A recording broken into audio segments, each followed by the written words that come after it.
Hello दोस्तों, बहुत ही सुंदर लाचारी गीत आप लोग जरूर सुने और कमेंट में ज़रूर बताएं। लीलरा पे टिकेवा झिलमिल करे, लीलरा पे टिकेवा झिलमिल करे, मोरे ससुरु के मनवा लो भाई गईले, मोरे ससुरु के मनवा लो भाई गईले। ऐसे जिनी जाना हो ससुरु पिया परदेसिया, ऐसे जिनी जाना पिया परदेसिया, लिख बई बैरन के हम चिट्ठिया, लिख बई हम बैरन के चिट्ठिया, पिया के घर ही बोलाई ले बई, लिख बई बैरन हम चिट्ठिया, पिया के घर ही बोलाई ले बई।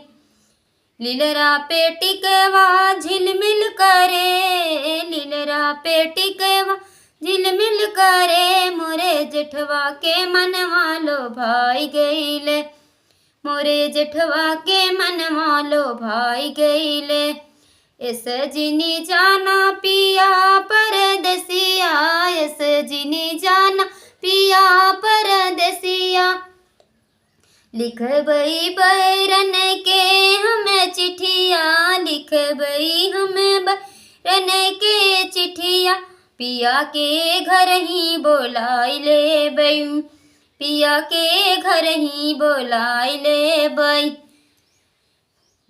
लीलरा पे टिकेवा झिलमिल करे, लीलरा पे टिकेवा झिलमिल करे, देवरा के मनवा लो भाई गईले, देवरा के मनवा लो भाई गईले।